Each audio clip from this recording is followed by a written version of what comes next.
Hi friends, given the circumstances, we have not been able to physically meet.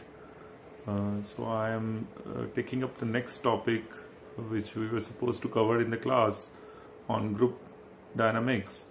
So I hope this video will help you, uh, to have a grasp on the subjects we otherwise would have discussed face to face.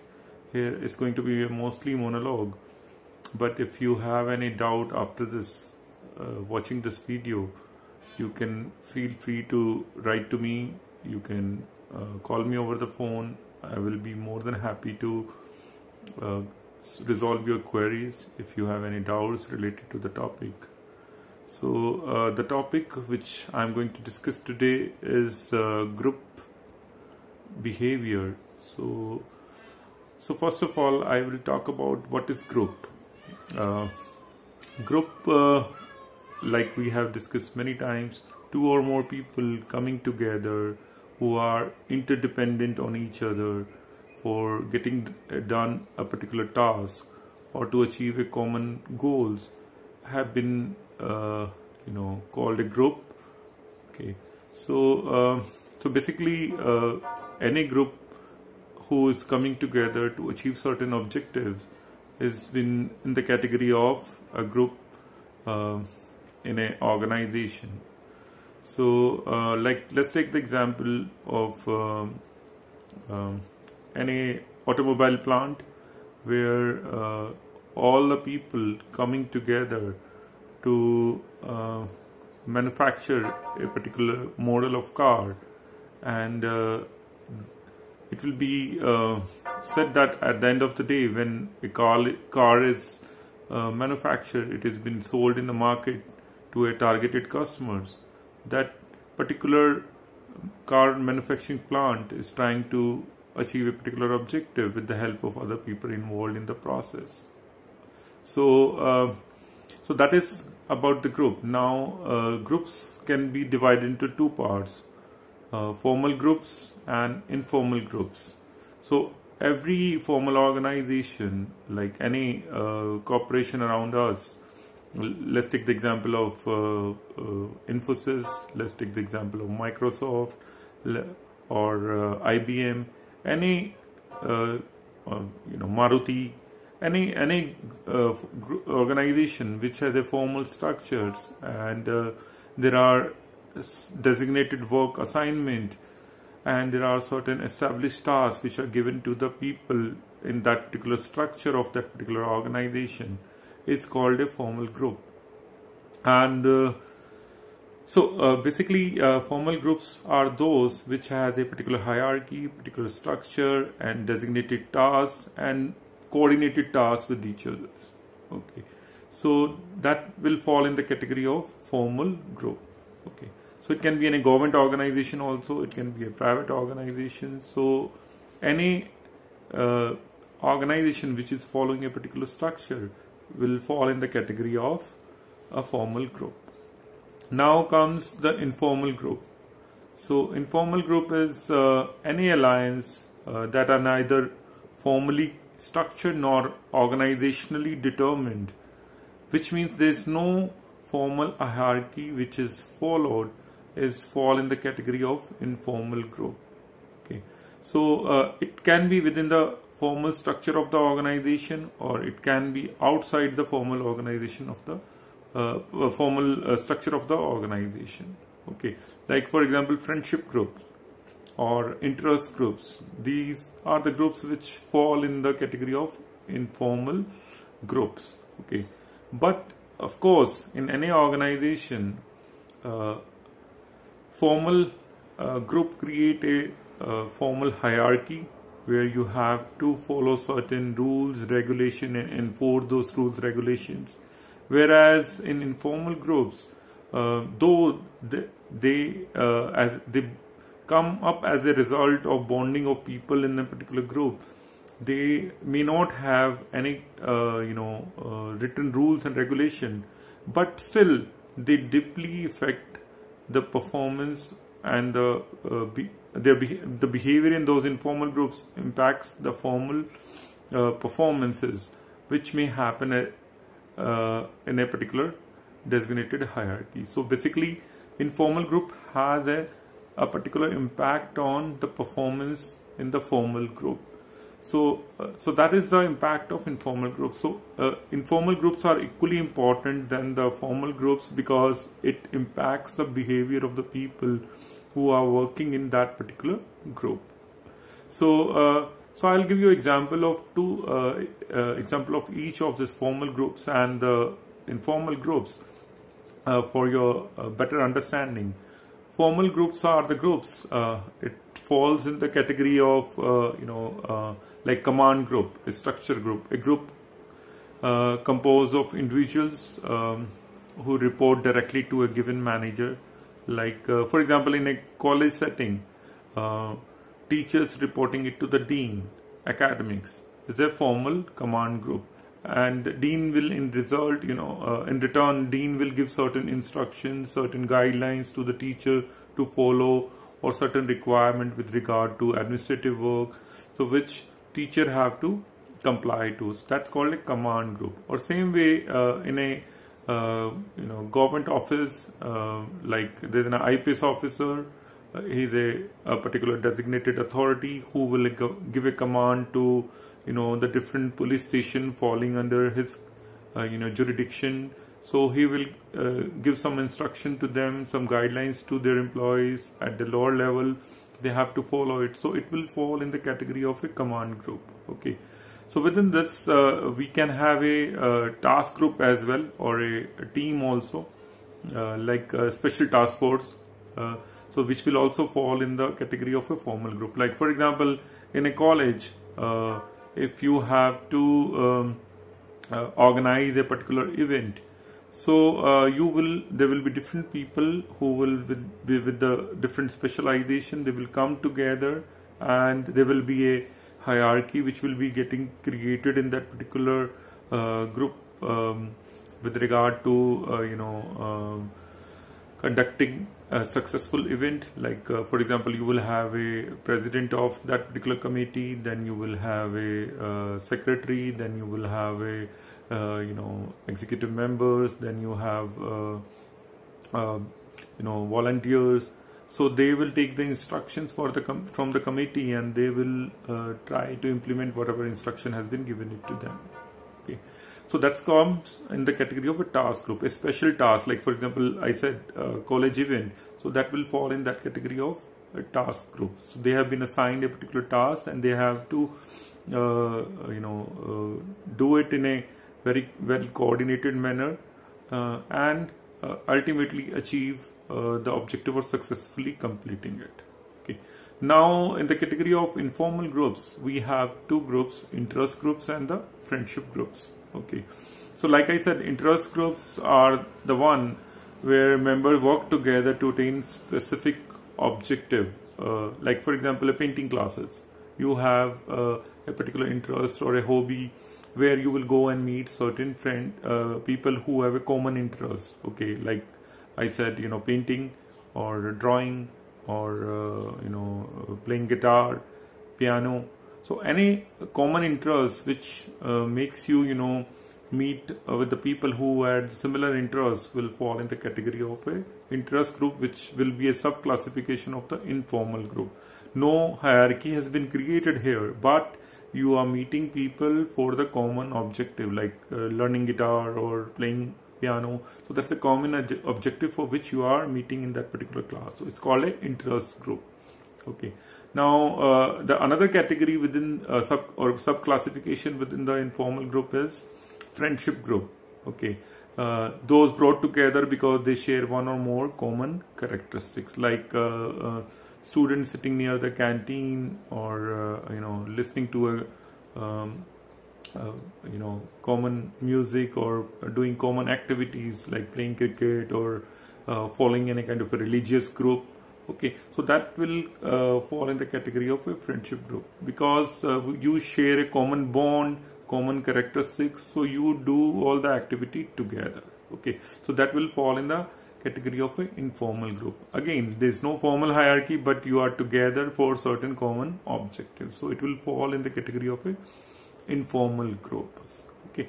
Now, so my next question is to you to think about why people have to join the groups. What is the reason why people join group? Okay. So if you will give a thought to it, then you will realize there are certain reasons, certain objectives which people want to achieve. That is the reason they join certain groups. Like, for example, security, okay, status, then affiliation, then power, then goal achievement. Okay, so there are certain number of reasons why people join a particular group. Okay, so let's start with security. Security, why people feel safe in a group? Because the more the merrier. Okay, so group provide a sense of security where people, those who are with the common objective, they know that they will be safe in a particular group. They will not fail. There will be other people who will be supporting them, and you will have a sense of security when other people are also with the common thought process, and that gives you a sense of security to you. Okay. Now, second thing which the reason why people join group is the status. Okay, so people want to join, people have a tendency to join the high status groups because it elevates their own status in the society or people around them. Okay, nobody will be want to a part of a loser group. Everybody want to be associated with the group which has certain status in the society. That's why like people join different clubs. Okay, because that gives them a certain status in the society because they are part of a particular club, okay, in the city, or they want to be a part of a particular organization which gives them a status. Okay, so that's why most students also have a tendency to join a company which is well known.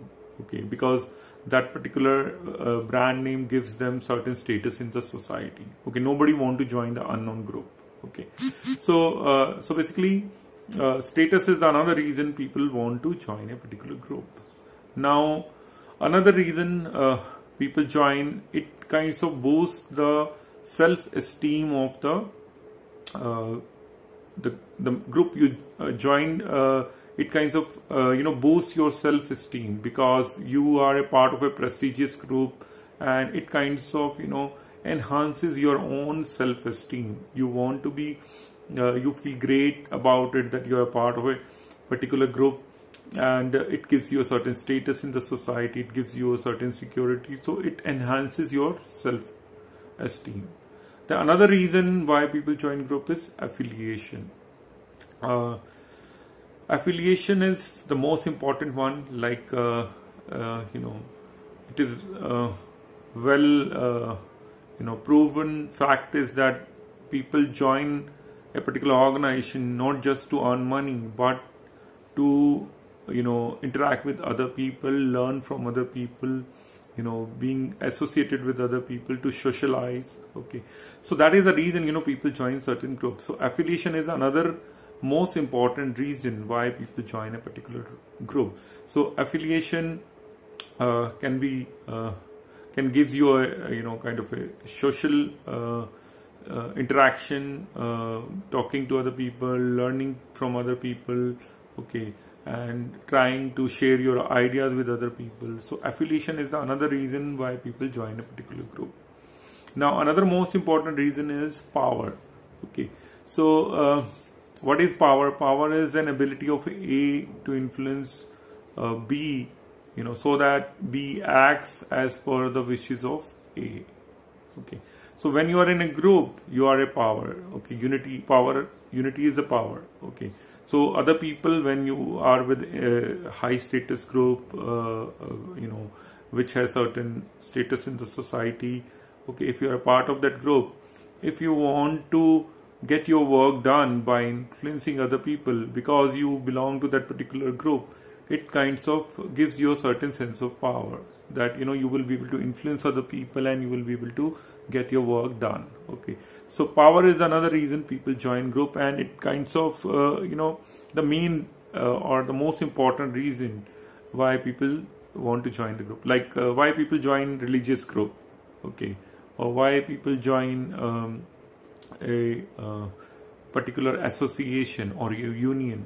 Okay, so because it gives them a power. They know through their groups they will be able to exercise that power and get their work done. Okay, so power is another reason people join a particular group. Now the last one, but the most important one, is the goal achievement. Okay, so definition of the group itself is that different people comes together for common objectives. Okay, so goal achievement is another reason people come together. They are you join a particular group because other people also have the similar objectives, so you will get similar ideas, or you have a similar thought process, you will be thinking in the similar direction, so there will be a synergy in the group. There will be a kind of a group functioning which will lead you to achieve certain goals which you have kind of a set for yourself and for your group. Okay, so that is another reason why people, so these are the various reasons why people join group, and that is the reason why anybody wants to join the group, because it gives them security, it gives them status, it fulfills your affiliation need, it gives you a security, it helps you in achieving your goals. So that is the reason any person who is interested in joining the group, these are the various reasons for being a part of a particular group. Now how group develops. Okay, so how group in first place come together, that is something we need to understand. Okay, there are various theories, there are various models which are given in this regard, which talks about how groups are developed, how groups are created. So the most important model which talks about how groups form is called it's called a 5-stage model of group development.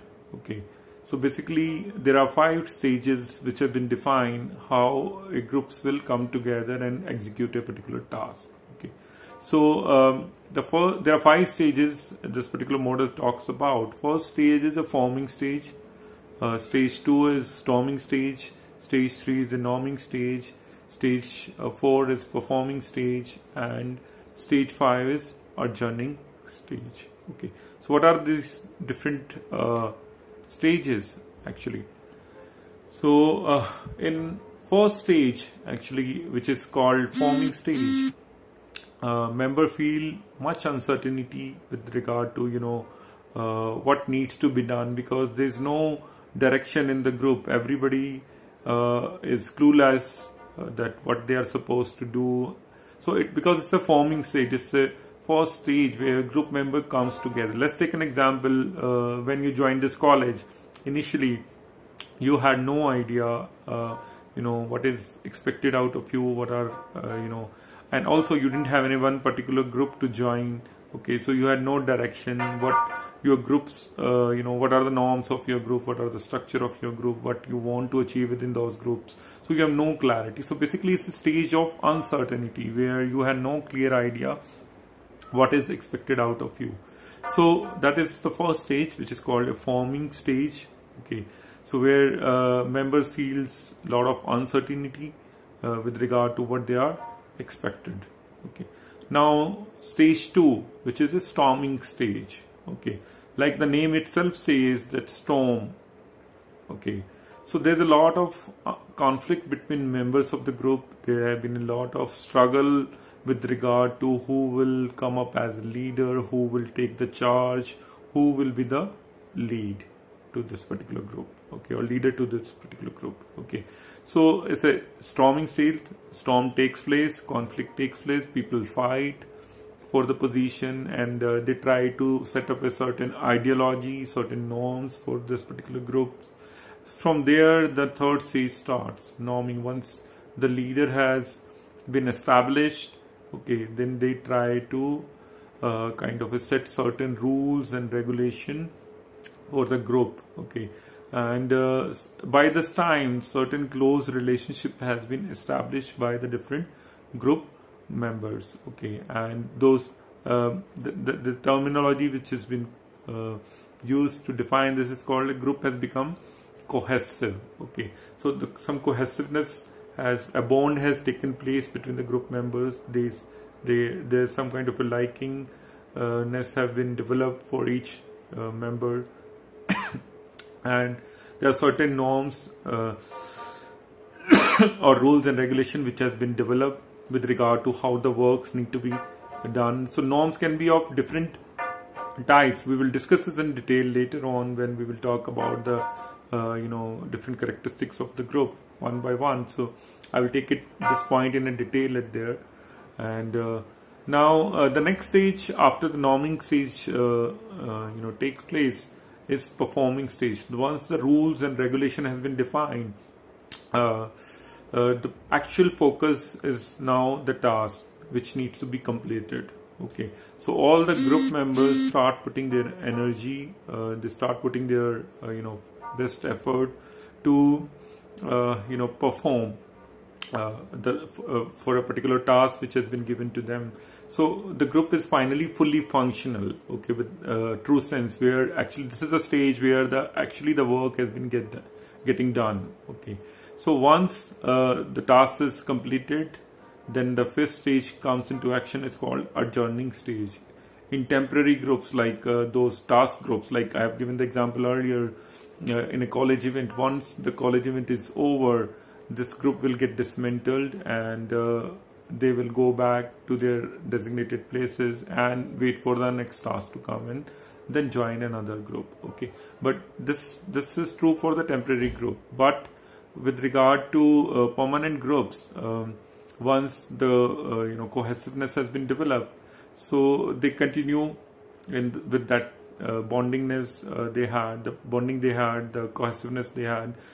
They continue to conquer different tasks assigned to this particular group, okay. So but in case of temporary groups, adjourning stage can be applied, where people wrap up their activities once the task has been achieved, and they assess their performance, and then they go back to their designated positions in the organization, okay.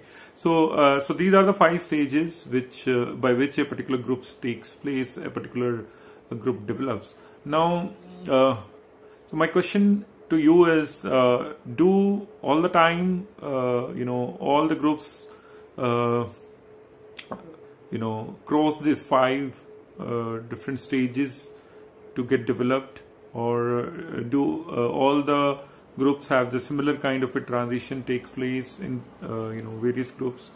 So my answer to this question is no, not all the groups goes through the similar transition. This 5-stage model may not be applicable to all the groups, okay. So that's where the critic of this 5-stage model comes into picture, okay. Like because this group is based on certain assumptions that any groups which passes through this 5 different stages becomes fully functional and perform better. But what about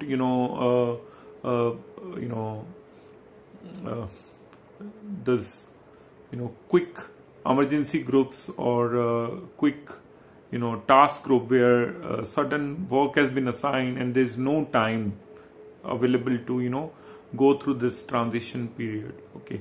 So that is something which is questionable, that whether this particular model can be applied to all the situations.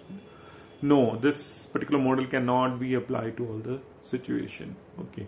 So because human behavior is not that simple, it is very complex, okay. And high level of conflict in the group may be conducive to the high performance, Okay, like in this particular stage that different stages has been defined, which may not be true. Sometimes in a storming stage, conflict may become dysfunctional. So it may not lead to any kind of establishment of norms or ultimately to the performance. Okay, so human behavior is complex, so it cannot be applied to all the situations. But yeah, it's true that most groups pass through these different stages, but not all the groups. Like, let's take the example of cabin crew in an airline. Okay, where different crew member comes together, different people from different routes, those who are been transferred quickly to different airlines, they come together, they hardly know each other, but they have to quickly get into the task and complete their tasks on time. Okay, because they are very short span, 1.5 hour flight is there, or 3 to 4 hours long flights are there, domestic flights are there. So quickly crew members, they are clear about their roles, they are clear about their activities, so they have to quickly get into action, because there's no such time for conflict or selecting a leader. Everybody has a complete designated, or let's say special task force, okay, where they have been given certain missions, so they may not have time to go through these 5 stages. Okay, so so that's a critique of this particular 5-stage model, that where group may not pass through these 5 stages, where emergency situations are there and you have to quickly get the work done. Okay, so so that is one thing. So several stages may occur simultaneously. Okay, or at the end there's a possibility that group may regress also, may not actually perform the way it has been defined in 5-stage model. So that's the critics of this particular 5-stage model. So now there's an alternate model of a group formation, which also explain how groups have been formed. Okay, so so temporary, like I said, temporary groups with the deadlines, they may not follow this 5-stage model. Okay, so to counter this, there's another model which has been defined. It's called a punctuated equilibrium model. Okay, so this model actually have a different sequence of actions. Okay, but mainly for your understanding, you need to understand that punctuated equilibrium models talks about 2 phases, phase 1 and phase 2, and in between, within the phase 1, point A to point B, okay, is where that's the halfway actually of the whole transition of the group. A point B where the transition takes place and actual performance start happening in the phase 2. Okay, so like punctuated equilibrium model, the name itself is called punctuated. So how the punctuation is used in a sentence. Okay, after punctuation you start a new sentence. Okay, so punctuated equilibrium models, it talks about 2 phases. First phase where all the struggle takes place, all the kind of a first initial inertia is there, group tries to set up the direction.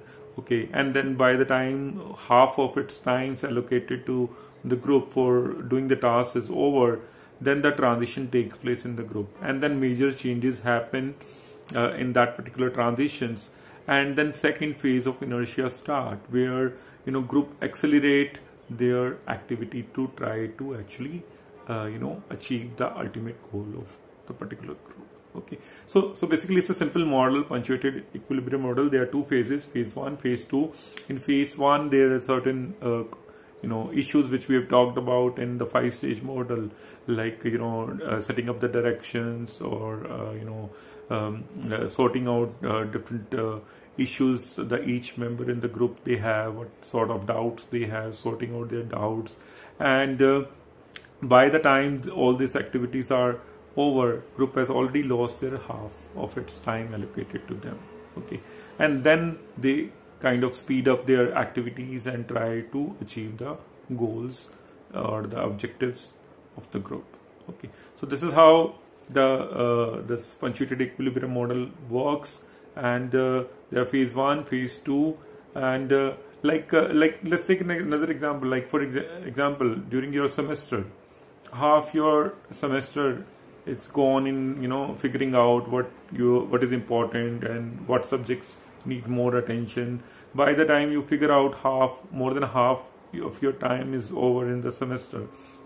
And once you get to know about your exam state, you accelerate your activities to, in your group studies, you try to exchange the notes, you try to, collect different books, and then you accelerate your activity and try to achieve the objective, which has been, writing your exams effectively. So that is something you try to achieve.